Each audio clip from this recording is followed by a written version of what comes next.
یہ ختم قرآن کا موقع ہے، اللہ کا شکر ہے، میں نے کہا اللہ نے ہمیں ان میں سے بنایا، بزرگوں آپ اوپر آ جائیں سٹیج پہ، کہ جنہیں اللہ نے قرآن والا بنایا، اور قرآن کریم میں اللہ رب العزت نے جو تاثیر و جو برکت رکھی ہے اور اپنے قرب کا جو ذریعہ رکھا ہے، ہم اس کا تصور بھی نہیں کر سکتے۔ قرآن کریم کے کچھ معجزات ہیں جو آج تک قرآن کریم کا اعجاز بن کے چمک رہے ہیں۔ آپ دیکھیں قرآن میرے نبی کا سب سے بڑا معجزہ ہے۔ کبھی کسی نبی کا کوئی معجزہ آج کوئی امتی اپنے نبی کا معجزہ آنکھوں سے دکھا نہیں سکتا، لیکن قرآن میرے نبی کا وہ معجزہ ہے جو آج بھی معجزہ ہے، اور ہم اپنے نبی کا معجزہ اپنی آنکھوں سے بھی دیکھ سکتے ہیں۔ کچھ چیزیں ایسی ہیں کہ جن میں اللہ نے پوری امت کو شریک کیا، یعنی صحابہ کرام نے جو برکات لی ہیں اللہ نے وہ پوری امت کو بھی اس سے محروم نہیں کیا، کچھ نہ کچھ فیض اور کچھ نہ کچھ حصہ ہمیں دیا ہے۔ مثلا ہم دیکھتے ہیں کہ صحابہ نے نبی کے معجزات کو اپنی آنکھوں سے دیکھا، اب بعد والی امت کے لیے اللہ نے یہ کرم فرمایا کہ جو نبی کے معجزوں میں سے کسی معجزے کو دیکھنا چاہے تو قرآن کو اپنی آنکھوں سے دیکھے۔ صحابہ کرام نے نبی کا بچا ہوا پانی پیا، ہمارا دل چاہتا ہے یار ہم بھی ہوتے، نبی پانی پیتے اور چھوڑتے تو ہم اس میں سے پیتے تو خوش نصیبی تھی، لیکن اس سعادت میں اللہ نے امت کو بھی شریک کیا ہے کہ جو زمزم کا پانی پیتا ہے وہ ایسا ہے جیسے نبی کا بچا ہوا پانی پی رہا ہے، کیونکہ نبی نے پیا اور پی کے تھوڑا سا بچایا اور پورا ڈال دیا، اور قیامت تک کی امت کے لیے اللہ کے نبی صلی اللہ علیہ وسلم نے حصہ دے دیا۔ کبھی کبھی ہمارا دل چاہتا ہے یار صحابہ نے نبی کے ساتھ حج عمرہ کیا، یار یہ سعادت ہمیں بھی ملتی تو کتنا اچھا تھا۔ اللہ رب العزت نے فرمایا والذین اتبعوہم بإحسان، تم صحابہ کے نقش قدم پہ چلو تو صحیح، جو معاملات ان کے ساتھ ہوئے تمہارے ساتھ بھی ہوں گے۔ اگر تم چاہتے ہو کہ نبی کے ساتھ عمرے کی سعادت ہمیں تو حاصل نہیں ہو سکتی، تو رمضان میں جو شخص عمرہ کرے گا وہ ایسا ہے جیسے اس نے نبی کے ساتھ حج کیا ہے۔ اب کبھی کبھی دل چاہتا ہے، ہم جنگی واقعات پڑھتے ہیں کہ جی جب تیر آتے تھے صحابہ نبی کو بچاتے تھے، نبی کو قید سے بچا لیا، نبی کو تیروں سے بچا لیا، یار کتنے خوش نصیب تھے، جان تو صحابہ نے لوٹا دی، نبی کے لیے اپنے آپ کو قربان صحابہ نے کیا۔ یار ہمارے پاس یہ سعادت اگر ہوتی تو کتنا مزہ ہوتا کہ ہم بھی، اگر کوئی نبی اللہ کے نبی کبھی تکلیف میں ہوتے تو ہم نبی کو بچاتے۔ تو اگر یہ سعادت آپ نے اور ہم نے لینی ہے تو یہ حصہ بھی قیامت تک اللہ نے اپنے نبی کی امت کو دیا ہے، کہ اللہ کے نبی نے فرمایا جس نے کسی مسلمان قیدی کو رہا کروایا وہ ایسا ہے جیسے اس نے مجھ محمد کو رہا کروایا۔ تو ایسے کئی چیزیں ہیں، یہ آپ کی برکت سے یہ چیزیں ذہن میں آ گئیں۔ یہ موضوع تو میں نے کچھ عرض کر دیا ہے، ایسے اور بھی ڈھونڈیں گے، تلاش کریں گے، مطالعہ کریں گے تو ذہن میں بہت ساری چیزیں آ جائیں گی، کہ جو چیزیں بعض ایسی ہیں کہ جو صحابہ کو اللہ نے عطا کی، تو صحابہ کرام کے صدقے اللہ نے وہ خیرات میں سے کچھ حصہ ہمیں بھی دیا۔ تو عرض یہ کر رہا تھا کہ ہم نے نبی کے معجزات کو نہیں دیکھا ہے، لیکن آج جو امتی نبی کے معجزے کو دیکھنا چاہے وہ نبی کے معجزے کو یوں دیکھ سکتا ہے کہ قرآن کریم کو دیکھے تو یہ نبی کا معجزہ ہے۔ اور نبی کے معجزوں میں سے ایک معجزہ یہ بھی ہے کہ نبی کے صدقے آپ دیکھیں حج میں شیطان کو لوگ کتنی کنکریاں مارتے ہیں، 40 لاکھ حاجی جب ہوتے ہیں، ہر حاجی 21 کنکریاں اگر مارے تو آپ ذرا اس سے اندازہ کرو، ویسے تو زیادہ مارنی ہوتی ہیں لیکن بعض حاجی صرف فرائض واجبات پورا کر کے بھاگتے ہیں۔ اس لحاظ سے اگر کسی نے یہ 21 کنکریاں بھی ماری ہوں تو 40 لاکھ حاجیوں کی کنکریاں اتنا بڑا ڈھیر لگتا ہے، لیکن وہ کنکریاں نظر نہیں آتی، بہت کم، اور کبھی ایسا بھی نہیں ہوتا کہ انہیں بلڈوزر لانا پڑے، کرین کے ذریعے سے اٹھا کے کنکریاں کہیں پھینکنی پڑے۔ جن لوگوں کا حج قبول نہیں ہوتا ان کی کنکریاں رہ جاتی ہیں، باقی یہ نبی کا معجزہ ہے جو نبی کی امت پر اللہ نے رکھا ہے کہ جس کا حج قبول ہوتا ہے اللہ ان کی کنکریوں کو بھی آسمان پہ اٹھا لیتے ہیں۔ یہ وہ معجزات ہیں۔ تو رسول اللہ صلی اللہ علیہ وسلم کے ان معجزات میں نے کہا ایک معجزہ قرآن کریم ہے جس کو ہم دیکھتے ہیں، اور قرآن کریم کی کیا عجیب شان ہے۔ کل بھی اس میں اثر تھا، آج بھی اس میں اثر ہے، کل بھی تاثیر تھی، آج بھی تاثیر ہے، کل بھی یہ نہیں بدل سکا، آج بھی یہ نہیں بدل سکا، کل بھی تبدیل نہیں ہوا، آج بھی تبدیل نہیں ہوا، کل بھی ایک جیسا تھا، آج بھی وہ ویسا ہی ہے، کل بھی اس میں چینجنگ نہیں ہوئی، آج بھی اس میں چینجنگ نہیں ہوئی۔ اور یہ قرآن کریم کا معجزہ ہے کہ آپ دیکھو بائبل بدلی ہوئی ہے، ہر علاقے کی بائبل الگ انداز میں ہے، لیکن قرآن کریم ساری دنیا میں ایک ہی طرح ہے اور ایک ہی طرح پڑھا جا رہا ہے۔ اور آپ ساری دنیا سے حفاظ کو جمع کر کے میدان میں جمع کریں اور ان سے کہیں قرآن پڑھو، ساری دنیا کے حافظ قرآن الحمد سے بالناس تک ایک ہی قرآن سنائیں گے۔ میں ایک مثال دیا کرتا ہوں کہ قرآن کریم ساری دنیا میں ایک ہی طرح ہے۔ آپ نے مثال دی تو نہیں ادھر؟ ساری دنیا میں قرآن بولو تبدیل۔ ابھی تو بڑا آسان مسئلہ ہے، ابھی تو اتنی مشکل بھی نہیں ہے۔ آپ یوٹیوب پہ سرچ کرو، کویت میں ہونے والی تراویح دیکھو تو آپ کو پتہ چلے گا وہی قرآن پڑھ رہا ہے جو پاکستان کے قاری پڑھ رہے ہیں۔ آپ ملائیشیا کی تراویحیں دیکھو، آپ حرم کی تراویح دیکھو، آپ انڈونیشیا میں تراویح، یہاں تک کہ امریکہ میں جو تراویح ہو رہی ہیں اس کو آپ یوٹیوب پہ سرچ کرو تو جناب ہر جگہ قرآن کریم ایک ہی طرح ہے۔ آج ایک طبقہ کہتا ہے کہ نبی کے بعد صحابہ نعوذ باللہ بے ایمان ہو گئے تھے اور صحابہ نے دین تبدیل کر لیا، قرآن تبدیل کر لیا، دین میں چینجنگ لے آئے، دین کو بدل دیا۔ میں نے کہا ظالم بدبخت، یہ قرآن ساری دنیا میں ایک ہی طرح پڑھا جا رہا ہے، پھر بھی تجھے صحابہ کی شان سمجھ نہیں آ رہی؟ تو کہنے والے نے کہا کہ قرآن ایک طرح پڑھا جا رہا ہے تو صحابہ کی شان کا اس کا کیا تعلق ہے؟ میں نے کہا میں یہاں سے 4 آدمیوں کو اٹھاؤں اور ایک بات کہوں اور میں کہوں ان چاروں میں سے ایک کو کہوں یار یہ والی بات میری شہرشاہ میں فلاں دوست ہے اس کو پہنچا دے، دوسرے سے کہوں یار یہی والی بات ایسا کرو کہ اسٹیل ٹاؤن میں فلاں میرا دوست ہے اس کو پہنچا دے، تیسرے سے کہوں یار یہی والی بات کماڑی میں فلاں دوست کو پہنچا دے، چوتھے دوست کو کہوں یار یہی والی بات جو ہے نا تم سوراب گوٹھ میں فلاں کو پہنچا دو۔ چاروں طرف میں نے 4 دوستوں کو بھیجا، 4 لوگوں کی طرف۔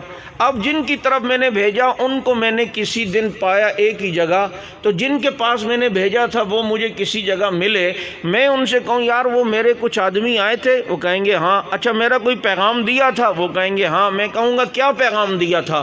تو وہ جو پیغام مجھے سنائیں اور وہی بات ہو جو میں نے کہی، الفاظ بھی وہی ہوں، بالکل الفاظ کی بھی تبدیلی نہ ہو، اور چاروں وہی بات کر رہے ہوں کہ جو میں نے کہی تھی۔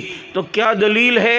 میرے قاصد ایماندار تھے، میرے قاصد کامل الضبط تھے، میرے جو پہنچانے والے پیغام رساں ہیں ان کا حافظہ مضبوط تھا، جبھی تو چاروں طرف جو تھے وہ ایک ہی طرح کی بات کر رہے ہیں۔ لیکن سوراب گوٹھ والا کچھ اور کہہ رہا ہو، کماڑی والا کچھ اور بول رہا ہو، شہرشاہ والا تھوڑا تبدیل کر کے بتا رہا ہو، اسٹیل ٹاؤن والا کچھ اور ہی بول رہا ہو، تو کیا مطلب ہے؟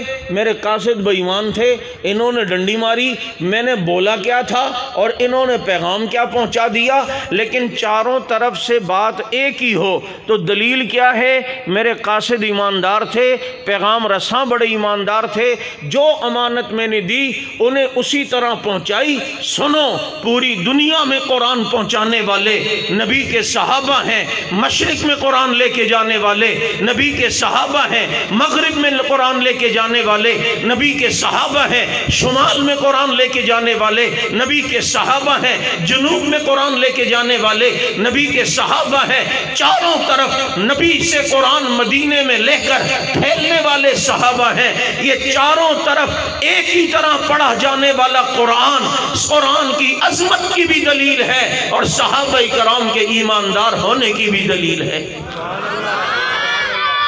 کہ جیسا نبی نے دیا ویسا ہی ساری دنیا میں پہنچایا، جیسا پیغمبر سے لیا ویسا ہی ساری دنیا تک پہنچایا۔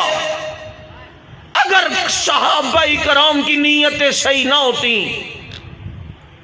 ڈنڈی مارنی ہوتی تو اس زمانے میں آسان تھی۔ ابھی تو میں کسی کو شہرشاہ بھیجوں تو دوست کو تھوڑی دیر میں شام کو فون بھی کر سکتا ہوں، یار وہ کوئی بندہ آیا تو اس نے کیا بات بتائی یا نہیں۔ اس زمانے میں تو یہ چیزیں ذرائع بھی نہیں تھے، لیکن ساری دنیا میں قرآن کریم کو دیکھیں تو ایک ہی طرح پڑھا جا رہا ہے۔ یہ قرآن کی عظمت کی بھی دلیل اور صحابہ کے ایماندار ہونے کی بھی بولیں، اللہ نے اس قرآن کی ایسی حفاظت کی، یہ ایسی لازوال کتاب، ساری دنیا کے فصحاء بلغاء اس قرآن کے مقابلے کا کلام لانے کے ساتھ عاجز ہو گئے۔ عبداللہ نام کا ایک مشرک بڑا فصیح و بلیغ اپنے علاقے کا تھا، وہ کافر مشرک لیکن بڑا فصیح تھا، بڑا بلیغ تھا، ایسا کلام بناتا تھا لوگ حیران ہوتے تھے۔ اس کو کسی نے کہا تو قرآن کے مقابلے کا کلام نہیں بنا سکتا؟ اس نے کہا 1 سال کی راشن واشن کا انتظام میرا تم کرو، مجھے ٹینشن نہ ہو، میں گھر پہ رہوں گا، میں اس قرآن کے مقابلے کا کلام تمہیں بنا کے دکھاؤں گا۔ لوگوں نے کہا ہم 1 سال کا راشن سارا انتظام تیرا ہمارے ذمے، کپڑا ہے، راشن ہے، جو کچھ بھی ہے ہم دیں گے، تو اپنے گھر کی ٹینشن بھی نہ لے۔ وہ بیٹھ گیا یکسوئی میں، قرآن کے مقابلے کا کلام بنانے کے لیے بیٹھا۔ 1 سال اس نے دماغ لڑایا اور کلام تیار کیا، اور یہ سوچ کر باہر نکلا کہ دکھاؤں گا میں اپنوں کو بھی اور مسلمانوں کو بھی، دیکھو جس قرآن پر تم ناز کرتے تھے اس کے مقابلے کا کوئی کلام نہیں بنا سکتا، آج میں اس کے مقابلے کا کلام بنا کے لا چکا ہوں۔ اپنے گھر سے نکل کے تھوڑا سا آگے چلا، ایک مسلمان کے گھر کی کھڑکی کھلی تھی، وہاں سے ایک بچی کی تلاوت کی آواز آ رہی تھی، اور اتفاق سے وہ بچی قرآن کریم کی اس آیت پر پہنچی تھی، قیل یا ارض ابلعی ماءکی ویا سماء اقلعی وغیض الماء وقضی الامر واستوت علی الجودی وقیل بعدا للقوم الظالمین قیل یا ارض ابلعی۔ اتنی آواز جب عبداللہ کے کان میں پڑی وہ وہیں پہ ٹھہر گیا، اس کے پاؤں وہیں پہ جم گئے۔ آگے جب اس نے کلام سنا، اپنے کلام کو پھاڑا اور پھاڑ کے کہا میں ایک آیت کا مقابلہ نہیں کر سکتا، پورے کلام کا کیسے کروں گا؟ کیونکہ وہ اس فصاحت و بلاغت کے اسرار سے واقف تھا، اور اس آیت میں قرآن کریم نے بلاغت کی 12 قسموں کو بیان کیا ہے۔ وہ سمجھ گیا کہ قیل یا ارض ابلعی، یہ خطاب تو زیرو چیز کو ہوتا ہے اور زمین تو زیرو نہیں ہے، یہ کلام کسی بڑے کا ہے جس کے مقابلے کا کلام میں نہیں بنا سکتا۔ یہ قرآن کریم کے مقابلے میں کتنی، اب دیکھو نا ایران میں کتنی کوششیں ہوئی، سورہ نورین بنائی گئی اور پتہ نہیں کیا کیا، فَعْلَمْ أَنَّهُ لَا إِلَهَ إِلَّا هُ کو ان بدبختوں نے چینج کر کے بعض جگہ فَعْلَمْ أَنَّ عَلِيًّا لَا إِلَهَ إِلَّا هُ کرنے کی کوشش کی۔ لیکن ابھی کچھ دن پہلے ایک ذاکر، آپ نے ویڈیو کلپ میں دیکھا ہوگا، حضرت صاحب گلفشانی کرتے ہوئے فرماتے ہیں کہ ہم نے اوریجنل قرآن ڈھونڈ نکالا ہے اور ہم برطانیہ سے اس کو جو ہے وہ تصدیق کرانے کے لیے ہم بھیج رہے ہیں۔ میں نے کہا کھوتے دا پتر، تو اپنے قرآن کی تصدیق برطانیہ کی برٹش یونیورسٹی لائبریری سے کروا رہا ہے، اگر تیرے اندر ایمان ہوتا تو تیرا تعلق مدینے سے ہوتا، لیکن تیرا تعلق تو نے بتایا ہے کہ برطانیہ سے۔ ہمیں قرآن کریم کی تصدیقیں کروانے کی ضرورت ہے ہی نہیں، یہی وہ قرآن ہے جو لوح محفوظ میں تھا، یہی وہ قرآن ہے جو آسمان دنیا پہ آیا شب قدر میں، اور یہی وہ قرآن ہے جو نبی کے دل پہ اترا، اور یہی وہ قرآن ہے جو نبی نے صحابہ کو سکھایا، اور یہی وہ قرآن ہے جو ابو بکر نے اپنے دور میں صحابہ سے لکھوایا۔ یہ قرآن کریم کا معجزہ نہیں کہ اس کے لاکھوں حافظ موجود ہیں۔ میں کئی جگہ کہتا ہوں صرف پاکستان میں 90 لاکھ حافظ قرآن الحمدللہ ہیں۔ کتنے؟ آپ دیکھ لو، یہ بزرگوں سے پوچھ لو، آج سے کچھ عرصہ پہلے قاری ملتا نہیں تھا، حافظ ملتا نہیں تھا، تراویح کے لیے اتنا زیادہ کئی مسجدوں میں سورہ تراویح ہوتی تھی، لیکن اب ماشاءاللہ مسجد میں تراویح، مسجد کی چھت پہ تراویح، چھتوں پہ تراویح، گھروں میں تراویح، روڈوں پہ تراویح، پارکوں میں تراویح، اسپتالوں میں تراویح، گھروں میں تراویح، باہر گلیوں میں ٹینٹ لگا کر تراویح، دیکھو تو تراویح تراویح تراویح تراویح۔ میں نے ایک جگہ دیکھا باڑے میں بھی تراویح، باڑے میں بھی، لیکن بھینسوں کے، لیکن ہاں غلط فہمی میں مبتلا نہ ہو جانا کہیں تم، بھینسوں کے۔ بھینس کالونی میں ختم قرآن کا میرا پروگرام تھا، اسی طرح کنات لگی ہوئی تھی، تو پیچھے سے باں باں کی آواز آئی، میں نے کہا مانا 10 اشے دے، کیا کہتے ہیں پشتوں میں بھینس کو؟ میخا ہے۔ میں نے کہا یہ خوش ہے، یہ کہہ رہی ہوگی اللہ تیرا شکر ہے تو نے ہمیں رنگ کا کالا بنایا، دل کا کالا نہیں بنایا۔ اگر ہم دل کی بھی کالی ہوتی تو جیسے دل کے کالوں کو قرآن اور حافظ قرآن اور تراویح نہیں ملی تو ہمیں بھی نہیں ملتی۔ میں نے کہا بیٹا اب یہ دیکھنا دودھ بھی ڈبل دے گی۔ یہ خوش ہے کہ اللہ تیرا شکر ہے کہ ہمیں رنگ کا کالا بنا دیا لیکن دل کا کالا نہیں بنایا۔ اور جو دل کا کالا ہو، صحابہ کے بغض رکھ رکھ رکھ کر اس کا دل کالا اور سیاہ ہو چکا ہو، دیکھ لو اس کی مجلس میں تراویح کہاں ہیں، اس کی جو ہے عبادت خانے میں تراویح کہاں ہیں، اس کی مجلس میں نہیں ہے۔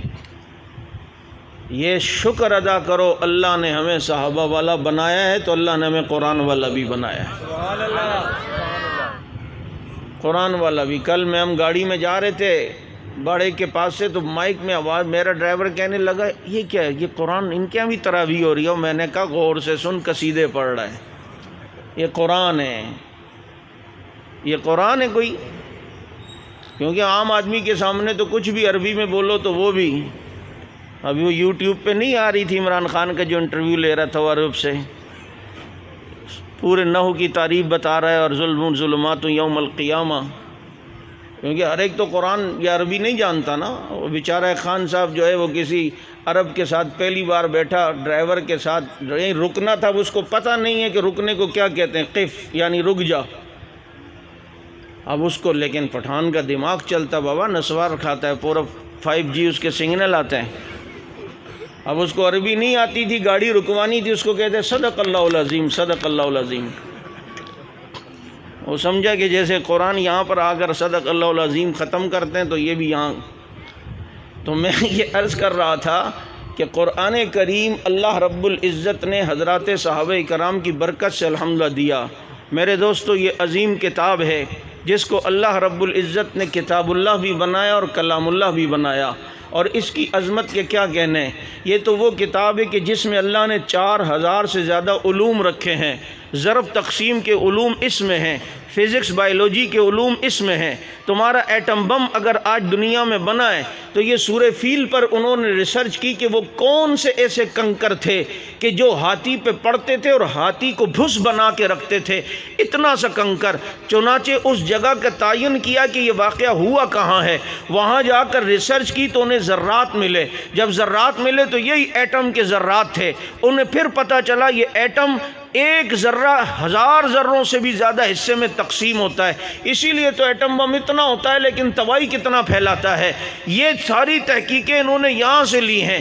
تم آج سائنس پر حیران ہوتے ہو لیکن وہ ساری ترقیاں اگر لیتے ہیں تو یہاں سے لیتے ہیں۔ یہ آج تمہاری سائنس کہتی ہے کہ ماں کے پیٹ میں بچہ بنتا ہے تو پہلے جناب اس کے کان بنتے ہیں، پھر اس کی آنکھیں بنتی ہیں، اور قرآن کریم بھی جب ذکر کرتا ہے تو سمع والبصر، سمع والبصر، پہلے کان کا ذکر کرتا ہے پھر بصر کا ذکر کرتا ہے۔ تمہاری آج سائنس کہتی ہے کہ کائنات میں پہلے اندھیرا تھا، دھواں تھا، پھر سورج بنا تو پھر روشنی آئی۔ تو یہی تو قرآن کہتا ہے یولج اللیل والنہار، پہلے قرآن لیل کو ذکر کرتا ہے پھر قرآن والنہار کو ذکر کرتا ہے۔ تم آج اس پر نازا ہو لیکن قرآن کریم آج سے بہت پہلے تمہیں یہ اشارے دے کر چلا گیا ہے اور بتا گیا ہے جہاں تمہارے علوم کی انتہا ہوتی ہے وہاں قرآن کریم کی ابتدا ہوتی ہے۔ جبھی تو امام غزالی رحمت اللہ علیہ سے ایک عیسائی نے آگے کہا میں آپ کے قرآن پہ ریسرچ کر رہا ہوں آج کل، اور میں نے آپ کے قرآن میں پڑھا ہے قرآن آپ کا ستاروں کی حرکت بتاتا ہے کہ ستاروں کی سیدھی حرکت ہے، لیکن بعض ماہر فلکیات کہتے ہیں بعض ستارے کی الٹی حرکت بھی ہے۔ آپ کا قرآن ستاروں کی سیدھی حرکت بتاتا ہے، الٹی کیوں نہیں بتاتا؟ تو امام غزالی نے فرمایا سیدھی تو بتا دے، الٹی میں بتا دوں گا۔ امام غزالی تو پھر امام غزالی تھے نا، غیر مسلم آیا ان کے پاس اور آگے کہنے لگا میں نے آپ کے قرآن میں ریسرچ کی اور میں نے وہاں وضو کا طریقہ پڑھا، اور وضو کا طریقہ تھا کہ فغسلوا وجوہکم، پہلے چہرہ دو، پھر کونیوں تک ہاتھ دو، پھر وامسحوا برؤوسکم، اپنے سر کا مسح کرو، آخر میں پاؤں دو۔ اچھا وہ غیر مسلم تھا، اس کو پتہ تھا کہ پاؤں آخر میں دھلتے ہیں، نہیں سمجھ آئی؟ وہ غیر مسلم تھا، اس کو قرآن سے پتہ چل گیا کہ پاؤں آخر میں دھلتے ہیں، لیکن جو غیر مسلم کا بھی باپ ہوگا اس کو سمجھ نہیں آئی۔ وہ وضو کے لیے بیٹھے گا تو پہلے ٹانگیں اوپر کرے گا، پہلے پاؤں اوپر کرے گا۔ اور کچھ سمجھ میں بھی آ رہی ہے یا نہیں؟ تو امام غزالی اگر اسے بتاتے کہ جی یہ ہاتھ دھونا، کلی کرنا، ناک میں پانی ڈالنا سنت ہے، اور یہ جو ہے چہرہ دھونا، کونیوں تک ہاتھ دھونا، سر کا مسح، پاؤں دھونا، یہ جناب کیا کہتے ہیں یہ فرض ہے، تو اس غیر مسلم کو کیا پتہ فرض واجب کیا ہوتا ہے اور سنت کیا ہوتا ہے، مستحب کیا ہوتا ہے؟ یہ آج جو فقہ کو نہیں مانتے انہیں نہیں پتہ فرض واجب کی تقسیم کا، تو اس کو کیا پتہ ہوگا؟ تو اس کو اس کے ذہن کے مطابق جواب دینا تھا، اور یہ بھی کمال ہے کہ سامنے والا جیسی بات کرے اس کو اس کے ذہن کے مطابق جواب دو۔ وہ بیچارہ ان پڑھ ہو، کچھ اور ہو، آپ اس کو سامنے علمیت جھاڑ رہے ہو تو وہاں یہ کام نہیں ہوگا۔ بعض دفعہ سادی بات جو ہے نا وہ کام کر جاتی ہے۔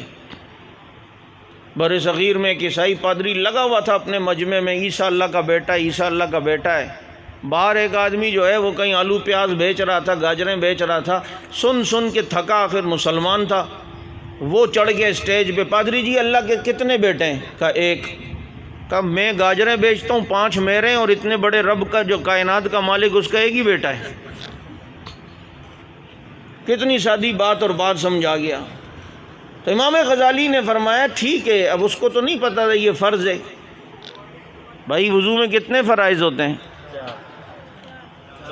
سے روزہ لگائے نہیں؟ غسل میں کتنے فرائض ہوتے ہیں؟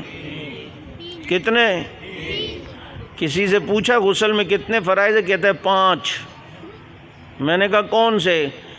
کہتے بالٹی پانی، مگا صابن اور پانی۔ میں نے کہا 5واں میں بتاتا ہوں، اس پانی میں ڈوب مرنا، یہ اہم فرض ہے، پتہ ہے؟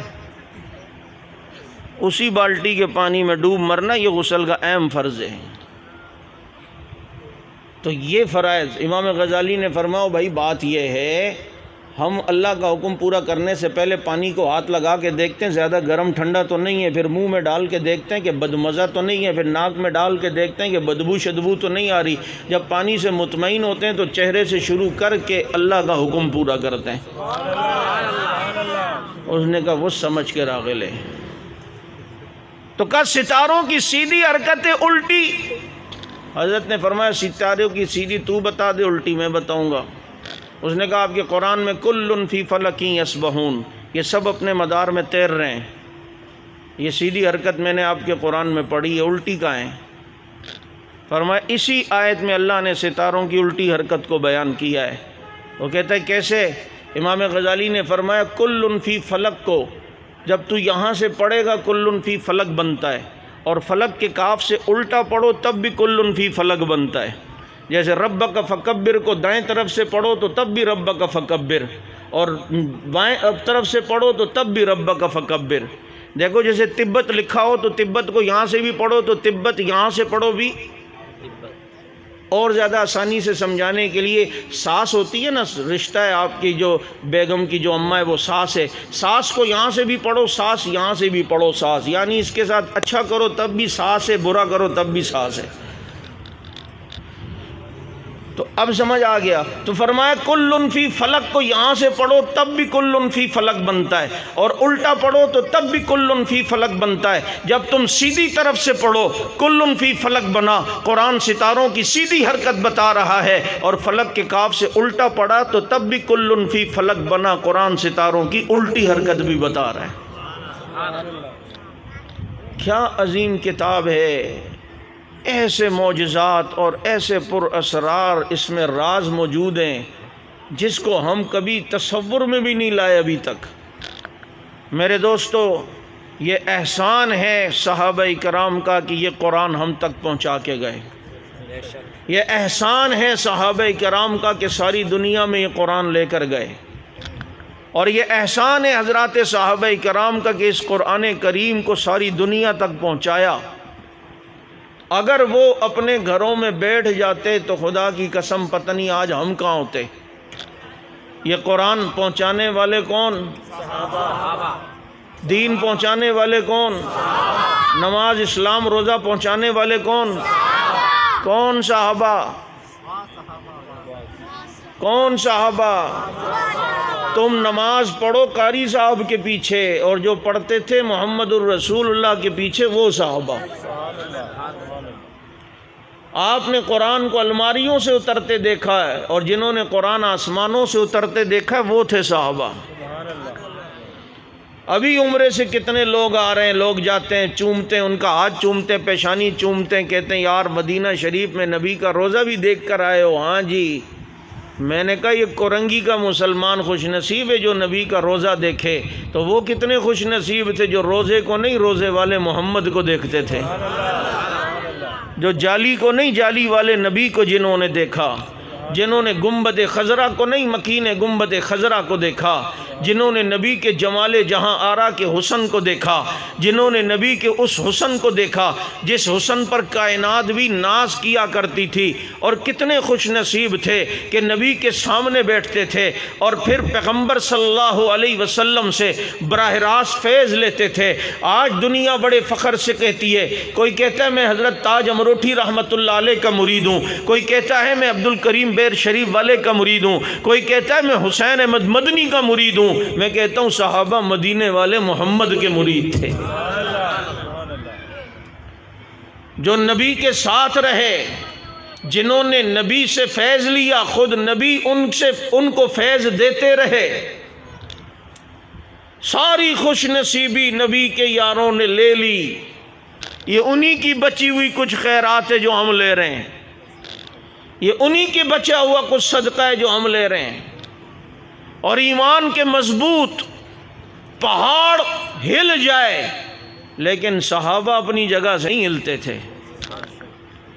ایسے اللہ سے تعلق رکھنے والے کہ جن کا ذکر اللہ اپنی کتاب میں 1200 سے زیادہ آیتوں میں کر دے، وہ صحابہ ہیں۔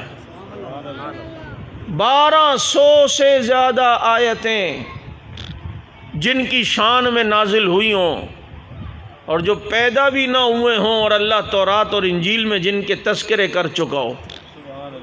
مثلہم فی التورات و مثلہم فی الانجیل، جنہیں اللہ نے لقد رضی اللہ کے ٹکٹ دی ہوں کہ اللہ ان سے راضی ہو گیا ہے۔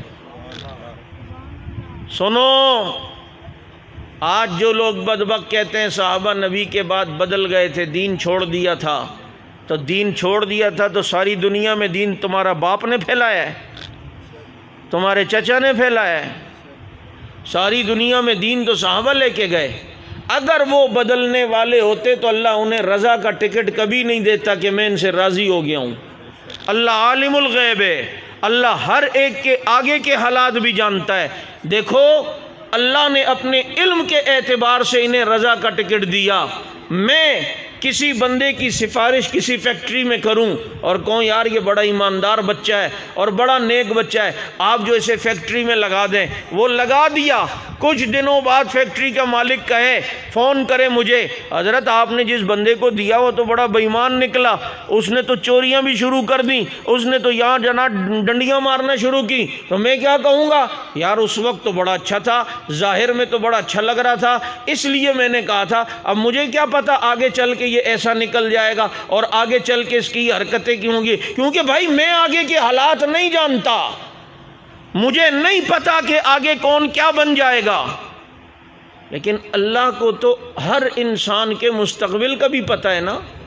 اللہ نے اگر کسی کو کہا میں ان سے راضی ہو گیا تو اللہ کو ان کی موت تک کی زندگی کا پتہ تھا، اس لیے اللہ نے رضا کا ٹکٹ دیا۔ یہ تھوڑی کہ اللہ نے رضا کا ٹکٹ دے دیا اور بعد میں نعوذ باللہ وہ بدل گئے ہوں اور اللہ نعوذ باللہ کہے مجھے کیا پتہ تھا آگے یہ ایسے ہو جائیں گے۔ اس وقت یہ نبی کے ساتھ تھے، بڑے جنگیں لڑتے تھے، بڑے جناب نمازیں پڑھ رہے تھے، تو میں نے کہا میں ان سے راضی ہو گیا، اب آگے مجھے تھوڑی پتہ تھا یہ ایسے بدل جائیں گے۔ اللہ کا علم کیا ایسا ہے؟ اللہ کا علم دائمی ہے، قدیم ہے، ماضی حال مستقبل سب برابر ہے اللہ کے یہاں۔ اللہ نے نبی کے صحابہ کو اگر دنیا میں یہ ٹکٹ دیا ہے کہ میں ان سے راضی ہو گیا ہوں، تو اللہ نبی کے صحابہ کے مستقبل کو جانتے تھے کہ یہ دنیا میں رہیں گے اور جب دنیا سے جائیں گے اس وقت بھی ایمان ان کے دلوں میں ہوگا، اور کیوں نہ ہو۔ اور ظالموں سمجھو بات کو جو صحابہ پہ تنقید کرتے ہو، یہ وہ لوگ ہیں جن کے دلوں میں ایمان ہے، اور اللہ نے کہا اولئک کتب فی قلوبہم الایمان، اے نبی تیرے یاروں کے دلوں میں اللہ نے خود ایمان اپنے ہاتھوں سے لکھا ہے۔ کتب فی قلوبہم الایمان، ان کے دلوں میں اللہ نے ایمان خود لکھ دیا ہے۔ اللہ لوح محفوظ میں قرآن لکھے تو وہ بھی نہیں مٹتا، اور صحابہ کے دل میں ایمان لکھے تو وہ بھی نہیں مٹتا۔ یہ ایمان والے، آج ان کی عزت و ناموس کا پہرا دینا ہم پر ذمہ داری ہے اور فرض ہے۔ بابا صحابہ مشکوک ہو گئے تو سارا دین مشکوک ہوگا یا نہیں ہوگا؟ اور یہ محفوظ رہے تو سارا دین محفوظ رہے گا یا نہیں؟ ہماری بات کو سمجھو، ہم پاگل نہیں ہیں جو جان ہتھیلی پہ رکھ کے چل رہے ہیں۔ 7,000 سے زیادہ اپنے شہداء کو دفنا چکے ہیں، قربانیاں لگی ہیں، ایسے ہی نہیں ہیں۔ دنیا کہتی ہے کہ دنیا کی سب سے بڑی اسیری اور گرفتاری اور نیلسن منڈیلا کی ہے، اور بڑا عالمی ریکارڈ ہے کہ جی 27 سال وہ قید میں رہا ہے نیلسن منڈیلا، ایک عیسائی رہنما گزرا ہے۔ لیکن تمہارے نیلسن منڈیلاؤں جیسوں کی یہ سارے اسیری کے ریکارڈ سپاہی صحابہ کے کارکن توڑ چکے ہیں۔ ابھی ہمارا ایک کارکن 29 سال 5 مہینے بعد رہا ہو کر آیا ہے۔ ابھی رمضان سے 2-4 دن پہلے 2 ساتھی 28 سال بعد رہا ہو کر آئے، اور میں حیران ہوتا ہوں ایسا، جب یہ صحابہ کی محبت بھی ایک نشہ ہے۔ اللہ ہمیں یہ نشہ نصیب فرمائے۔ یہ جس پہ آ جائے نا پھر اس کو کوئی چیز اچھی نہیں لگتی، اتنے عرصے بعد آتے ہیں پھر دوبارہ کام میں لگ جاتے ہیں۔ ہمارا ایک ساتھی ہے، اسے اٹھایا لاپتہ کیا 55 دن تک، رمضان سے کچھ دن پہلے اٹھایا۔ اچھا اس کے گھر میں ڈیلیوری کا مسئلہ بھی تھا۔ 27ویں شب کو اس کو مغرب کے بعد کہیں چھوڑا۔ اب بھائی تو گھر جا اپنے، پہلے جلدی سے کسی روڈ پہ اس کو اتارا، پٹیاں وٹیاں کھولیں، جا بھائی تو اپنے گھر جا، لیکن نہیں، ہم نے دیکھا 27ویں شب کو وہ مرکز میں آیا ہوا ہے اور اسی طرح پورا وہی کپڑے۔ نے کہا او شکر ہے رہا ہو گیا، گھر سے ہو کیا ہو؟ کہہ رہے نہیں گھر سے نہیں ہو کیا ہوں، وہ 27ویں روزے کو چونکہ فاروقی صاحب کا یہاں بیان ہوتا ہے تو میں نے کہا پہلے بیان سن لوں پھر گھر جاؤں گا۔ میں نے کہا تو صحیح ہے یار، فون بھی نہیں کیا، گھر والوں سے پوچھا بھی نہیں ہے کہ جناب کیا ہوا، کیونکہ 1-2 ہفتے ہی رہتے تھے بچہ ہونے میں۔ ایسے لوگ ہیں، ایسی قربانیاں ہیں، آپ کو کیا پتہ میں ادھر اگر وہ قربانیاں رکھوں تو آپ برداشت نہ کر سکو اس کو۔ لیکن الحمدللہ سب کے باوجود یہ آج بھی جماعت صحابہ کرام کی عزت و ناموس کے پہرے دینے پہ کھڑی ہوئی ہے۔ ابھی لاڑکانہ میں دیکھو نا پی پی کا رہنما ہے، اس نے بھی رمضان سے پہلے جناب رمضان سے پہلے اپنی مجلس میں ابو بکر عمر کی گستاخی کی۔ اس نے کہا لاڑکانہ پی پی کا جناب گڑھ ہے، مرکز ہے، تو مجھے کون گرفتار کرے گا؟ تھا وہ رافضی، اپنی پارٹی کے بہاف پر اس نے یہ حرکت کی، لیکن رات ہی کو صحابہ کے غلاموں نے لاڑکانہ جام کیا، دھرنا دیا، اور الحمدللہ دوسرے دن کی صبح تک اسے گرفتار کروا کے دکھایا ہے۔ یہ اگر حق نواز جنگوی کوئی جماعت بنا کے نہ جاتا نا، یہ تبرے ہوتے رہتے، کوئی پوچھنے والا بھی نہیں ہوتا۔ پتہ ہے لوگ حکمت کر باتیں کرتے، چھوڑیں جی، کوئی صحابہ کو برا کہتا ہے تو کیا ہوتا ہے، دیکھیں نا اپنی زبان گندی کرتے ہیں۔ صحابہ کو اللہ نے جو مقام دیا ہے وہ تو بہت اونچا ہے، دیکھو نا اوپر کر کے تھوکو تو اپنے ہی منہ پر آتا ہے۔ گالی کوئی صحابہ کو لگ تھوڑی جاتی ہے، اپنا بس کام ہمیں کرنا چاہیے۔ ایسے صوفی صاحب کو فوراً ماں کی گالی دے دو، کوئی دینا نہیں، میں ایک مثال دے رہا ہوں۔ یا پٹھان ہو تو پٹھانوں میں خزے کی گالی بہت خطرناک ہوتی ہے، وہ برداشت نہیں کرتے۔ خور مور کو برداشت کر لیتے ہیں لیکن خزے کو برداشت نہیں کرتے۔ تو ایسے کو فوراً اگر گالی دے کوئی تو فوراً آستینیں چڑھائے گا، کیا کر رہے وہ، کہنا یار دیکھو نا میں نے تو اپنی زبان گندی کی ہے، اوپر کر کے تھوکو تو اپنے ہی منہ پہ آتا ہے، کون سی گالی تیری بیوی کو لگ گئی ہے؟ بابا جب تو اپنے والوں کی یہاں یہ فلسفے برداشت نہیں کرتا، میں نبی کی بیویوں کے بارے میں بھی کوئی فلسفہ نہیں مانتا۔ تو اپنی بیٹی کے متعلق یہ فلسفے برداشت نہیں کرتا، میں صدیق کی بیٹی کے بارے میں بھی کوئی فلسفہ برداشت نہیں کرتا۔ جب یہاں تجھے وہاں حکمت نظر آتی ہے، یہاں تجھے غیرت نظر آتی ہے، میری ماں بہن بیٹی جیسی کروڑوں صدیق کی بیٹی عائشہ کی جوتی کا مقابلہ بھی نہیں کر سکتے۔ اس لیے صحابہ کرام کی عزت و ناموس کا پہرا یہ دینا چاہیے یا نہیں دینا چاہیے؟ ان کی عزت کے لیے میدان میں نکلنا چاہیے یا نہیں نکلنا چاہیے؟ موت کا وقت مقرر ہے، جب آنی ہے اسی وقت آنی ہے، جب نہیں آنی تو خدا کی قسم نہیں آنی۔ یہاں ہمارے کراچی میں کتنے لوگ لسانیت اور قومیت اور زبان کی بھینٹ چڑھ گئے۔ آج دیکھو کتنے لوگ سیاسی مسئلے پر رمضان جیسی عبادت کے گھڑیوں میں سوشل میڈیا پہ دیکھو، کوئی نون لیگ والا عمران خان کو برا کہہ رہے، عمران والے نواز شریف کو، کوئی زرداری کو، کوئی کس کو لگے ہوئے۔ ابے اپنا ٹائم ضائع ان للوؤں کے لیے کر رہے ہو جو تمہیں جانتے تک بھی نہیں ہیں، جو تمہارے کام بھی نہیں آئیں گے، جو نسبت تم قبر میں بھی لے کے جاؤ تو الٹا پکڑ کا سبب بنے گی۔ جب تو اپنے لیڈر کے متعلق کوئی بات برداشت نہیں کرتا، میں صحابہ کے لیڈر ابو بکر کے بارے میں کیسے برداشت کر لوں؟ کیا ٹائم ضائع کر رہے ہو؟ کن کے دفاع میں تم لگے ہوئے ہو؟ ان کے دفاع میں تمہیں ثواب ملے گا؟ ان پر حالات آتے ہیں تو یہ ملک چھوڑ کر چلے جاتے ہیں، تمہیں پوچھتے تک نہیں، تم ان کے لیے فکر میں لگے ہو۔ ان کی فکر میں کون لگے گا جنہوں نے نبی تک پتھر آنے نہیں دیا تھا، جنہوں نے نبی کو تیر لگنے نہیں دیا تھا، جنہوں نے زمانے کی گرد سرد ہوائیں اپنے اوپر سہ کر ہمیں ماں کی گود میں کلمہ دے کر گئے۔ ان کی عزت و ناموس کی فکر اور پہرا کون دے گا؟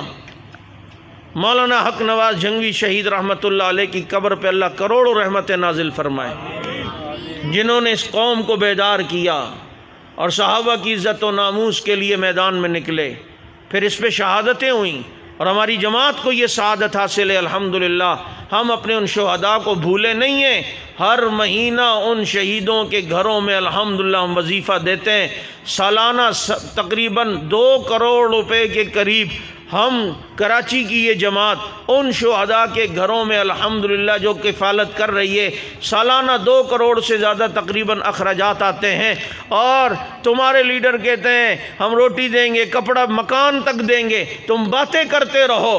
الحمدللہ ہم نے یہ قدم اللہ کی توفیق سے اٹھایا اور اس سال ہم نے 4 شہیدوں کے گھر والوں کو الحمدللہ مکان چابیوں اور کاغذات کے ساتھ دے دیے ہیں۔ آپ نے سوشل میڈیا پہ دیکھا ہوگا،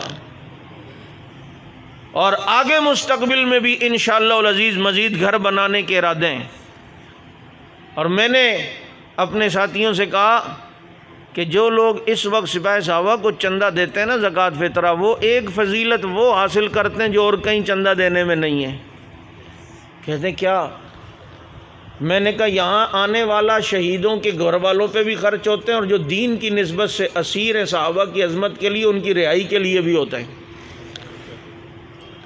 اور اللہ کے نبی نے فرمایا جس نے کسی مسلمان قیدی کو رہا کیا وہ ایسا ہے جیسے اس نے مجھ محمد کو رہا کیا۔ میں نے کہا یہ فضیلت بیٹا یہیں چندہ دینے میں ملے گی، نبی کو رہا کرنے والی فضیلت۔